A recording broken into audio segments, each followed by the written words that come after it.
People said it was the wedding of the year. Cars lined the street, music filled the air, cameras flashed from every corner. But one person walked in quietly. Her name was Amani. She didn't wear diamonds, she didn't wave to the crowd. She walked beside Kofi, holding his hand, like she didn't need anyone's approval. Some guests smiled, others whispered. Madame Essie watched from her seat, eyes sharp. She leaned toward a relative and said softly, "She is polite, but too simple." No one noticed Amani's face change, because it didn't. She smiled, calm, controlled, and that confused people, because poor girls were expected to look nervous. Before the ceremony began, Amani placed a small box on the gift table. Not shiny, not heavy, just simple. A cousin laughed quietly. "This one is different," he said, "very different."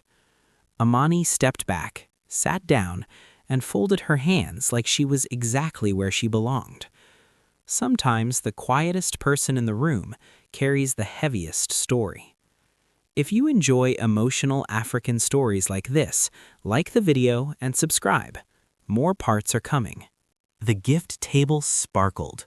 Gold boxes, envelopes thick with money, expensive perfumes. Amani's box looked out of place. Nana picked it up, turned it around. "No name," she said. "No brand." She laughed and placed it at the corner. Guests nearby chuckled. Amani noticed. She still said nothing. Kofi leaned toward her. "Are you okay?" Amani nodded. "Yes." One word, no explanation. Madame Essie watched this exchange closely. She didn't like that calm, because calm meant confidence, and confidence meant something hidden. They thought the box was small. They didn't ask why she wasn't embarrassed. Dinner was served. Plates filled, voices rose. Someone joked loudly, "At least she brought something. Effort matters." Laughter followed. Amani slowly lifted her glass of water, took one sip. No tears, no anger, just patience. Kofi felt uncomfortable. He had never seen someone insulted so politely. Madame Essie whispered to Nana, "She is acting too relaxed." Nana replied, "Maybe she doesn't understand." Amani understood everything. She always had. Some people stay quiet not because they are weak, but because they know the moment will come. After dinner, guests danced. Music played. Amani stood near the window, looking outside.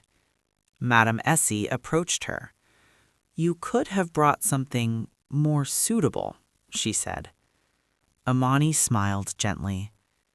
"I brought what mattered to me." Madame Essie paused. That answer didn't feel small. It felt prepared. Kofi noticed his mother's expression change. For the first time that night, Madame Essie felt unsure. Confidence doesn't always speak loudly. Sometimes it waits. The wedding was almost over. Gifts were still unopened. Amani's box remained untouched. Someone asked, "Should we open all the gifts now?" Amani finally spoke clearly. "After tonight," she said. "Not now." Everyone looked at her. The room went quiet for just a second. Madame Essie felt something she hadn't felt in years, concern, because Amani wasn't asking, she was deciding. Some gifts are not meant for noise. They are meant for the right moment. Like the video and subscribe. The story is only beginning.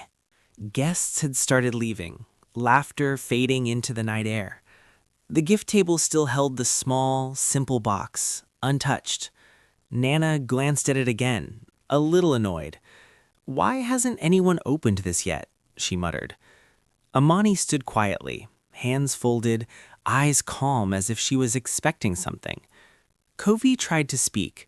"Shall we leave it for tomorrow?" Amani shook her head slightly, a small, unreadable smile on her lips. Madame Essie leaned closer. "Perhaps it's better to open it now.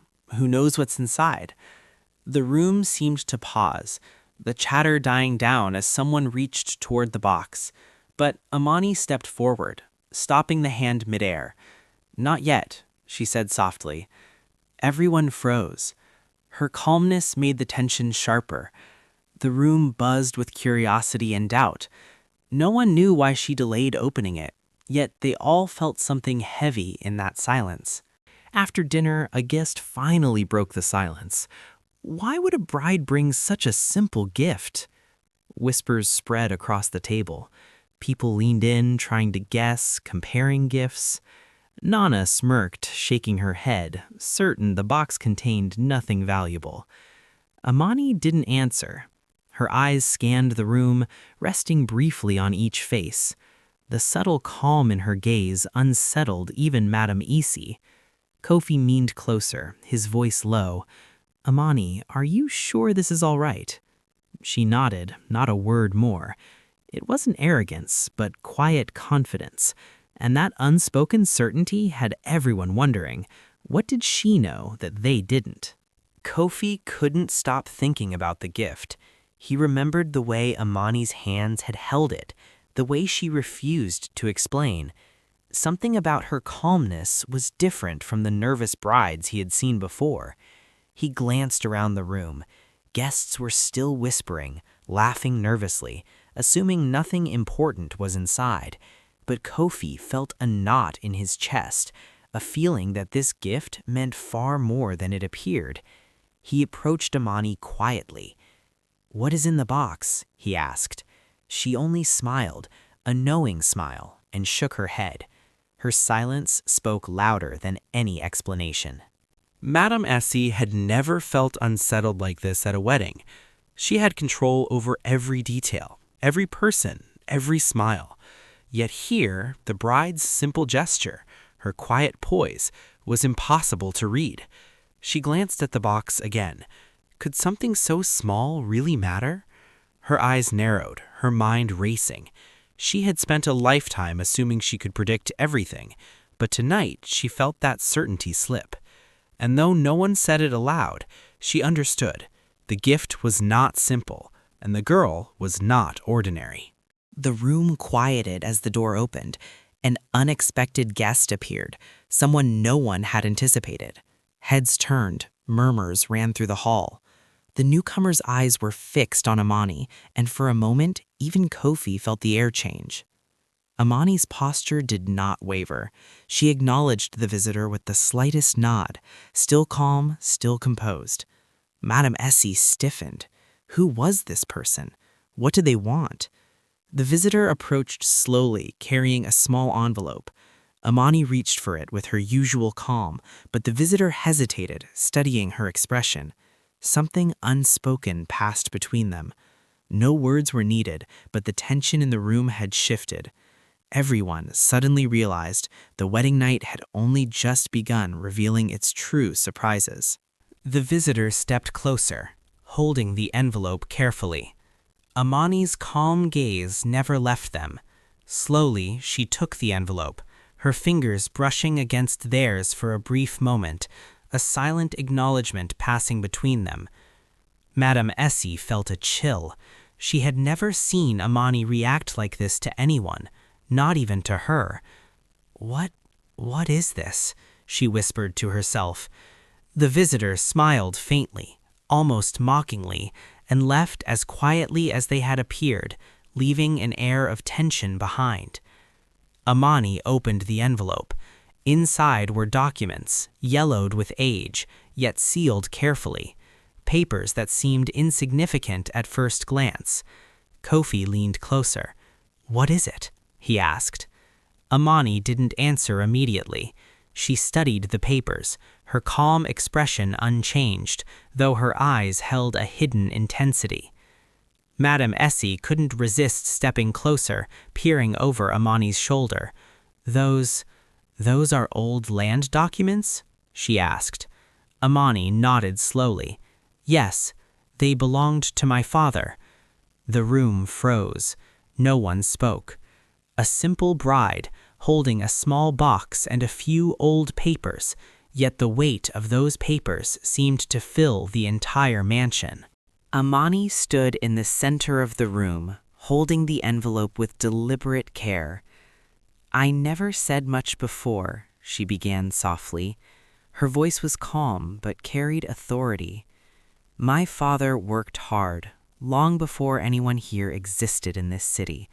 He bought what was ours, long before anyone could question it." Madame Isi's face paled slightly. She had always assumed Amani was just a quiet girl from a poor family, someone to be controlled and ignored. But now the calm words cut through the room. Nana whispered to a cousin, She knew all along." Kofi's eyes widened. He had always admired Amani's quiet strength, but tonight he realized just how much she had hidden, not out of shame, but out of patience. Amani continued, "The gift I brought tonight, it is small to your eyes, but it carries everything my family ever owned."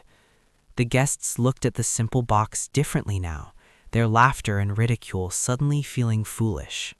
The mansion suddenly felt smaller, heavier, as if it had been holding its breath all night. Madame Essie walked slowly toward the box, hands trembling slightly. The gold and silver gifts suddenly seemed meaningless compared to what Amani had quietly placed there. Kofi touched her arm. "This changes everything," he said.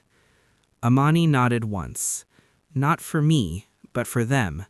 They will see that respect cannot be demanded, it must be recognized." The cousins, the aunts, even the neighbors who had sneered earlier now whispered among themselves. They all felt it, the shift. The simple bride, the one they assumed they could laugh at, had already claimed more than they ever imagined. A single glance from Amani was enough to silence the room. No one dared speak for several moments. Even Madame Essie, who had always controlled every gathering, felt powerless in her presence. Nana stepped forward, trying to assert herself. This isn't possible," she said loudly, her voice trembling despite her attempt at authority. "Who allowed this? How can a simple girl own anything?" Amani looked at her slowly, letting her words sink in. "Everything my father earned was always ours," she said softly, almost whispering. "You assumed because I worked here quietly, I had nothing. You were wrong." The guests shifted uncomfortably. The laughter, the whispers, the mocking gestures, everything had disappeared. Even Kofi felt a wave of pride and fear. Pride for the woman he loved, fear for the family who had underestimated her. Madame AC took a deep breath, realizing her control over this family and the room had been broken, silently but completely. Nana's eyes darted to the simple brown box again, understanding dawning far too late. Amani laid the documents on the table, letting the room absorb them fully. The papers bore a single name repeatedly, stamped and signed in bold letters, Amani Adu. Madame Essie's voice shook. This belongs to you?" Amani nodded. "It always did. Not because I asked, but because it was never theirs to claim." The room went silent. The rich gifts, the golden wrapping, the expensive bottles, all suddenly seemed shallow. Kofi stood close to her, realizing that Amani's patience, her quiet demeanor, had allowed her to arrive at this moment with power no one had anticipated. Even Nana looked defeated, understanding that the woman they had mocked was not only equal to them, but above them in ways they had never imagined. The night air felt heavy with respect, fear, and awe. Amani didn't raise her voice. She didn't need to. The papers, her calmness, and her quiet confidence had already spoken volumes. The next evening, the family gathered again, this time for a quiet dinner. The air was thick with unspoken tension. Guests glanced at Amani, unsure how to behave. The simple bride had turned the tables silently. Madame Essie pushed food around her plate, struggling to regain composure. Kofi watched Amani closely, his admiration growing.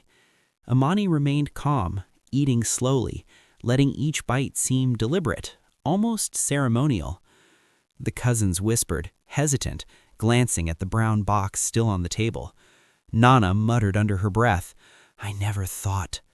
Amani caught the words without a glance, her serene face betraying nothing. Everyone understood without saying it. The rules had changed, but the game wasn't over. After dinner, Amani stood up quietly, gathering the documents from the previous night. "I never came here to fight," she said softly, addressing the room. "I came to honor my family and myself." Her words were simple but heavy. No one could argue, no one could interrupt. Madame Essie swallowed hard, the years of control and superiority crumbling silently. The other relatives looked at each other, unsure how to react. Amani's calmness, her restraint, had more power than any argument or loud protest could have had. Her silence and patience had revealed the truth without raising her voice. The next morning, the mansion felt different. Even the servants moved quietly, sensing the change in energy. Amani walked through the hall as if she belonged, not as a guest, not as a bride, but as someone who had quietly claimed her place. Kofi followed her, watching how she handled the simple gestures of the household. Madame Essie approached, her voice hesitant, softer than usual. Perhaps I judged you too quickly," she admitted. Amani smiled gently. "Respect isn't demanded, it's recognized," she said. The room was silent. For the first time, the family realized all their power, all their wealth could not force respect. It could only reveal ignorance. Kofi finally spoke aloud to the family, a calm authority in his tone. "Amani is not just my wife," he said firmly. "She represents everything my father taught me about patience, dignity, and courage." Madame Essie looked at him, surprised. The other relatives glanced around, realizing Kofi's choice was final. Amani's quiet power had been strengthened by the man who mattered most to her. Kofi placed a hand on Amani's shoulder. "She will decide how we proceed from now on," he said. No one argued, no one laughed. The house seemed to acknowledge the shift naturally. Days passed, and the family began to adjust. What had started as whispers of ridicule turned into cautious conversations. Amani spoke calmly, giving guidance and advice where she could, without showing superiority. Even Nana, who had mocked her earlier, began to listen. The cousins watched quietly as she moved through the mansion, simple yet commanding. Madame Essie studied her, trying to understand how such quiet strength could exist without arrogance. Amani never raised her voice. She didn't need to. The family was learning to listen, not just to words, but to the presence of someone who carried truth with dignity. One afternoon, Amani opened the brown box again, this time carefully placing the documents on the table. She let the family see them fully, pointing out the details they had ignored, the land titles, the old investments, the history of her family. "It's not about showing off," she said. "It's about understanding what was here all along." The family gasped quietly, realizing that all their assumptions had been wrong. The simple bride they thought they could mock had always held the keys to what truly mattered. No anger, no boasting, just quiet clarity. The room felt heavier, wiser. Even the walls of the mansion seemed to respect the revelation. The final day of the wedding celebrations arrived. guests finally understood the meaning of Amani's simple gift. The box was small, but it carried more than gold or jewelry ever could. It carried truth, patience, and rightful ownership. Madame Essie approached Amani, placing a hand gently on her arm. "I understand now," she said softly. Amani nodded, smiling for the first time openly. "Some things are meant to be discovered in time," she said. Kofi held her hand, proud, while the rest of the family realized that respect, patience, and dignity had quietly rewritten the rules of their household. The small brown box had changed everything, not with noise, not with wealth, but with the power of quiet truth. The wedding, the laughter, the ridicule, all became part of the story they would never forget. Amani had won, not with anger, not with force, but with calm confidence and unwavering patience.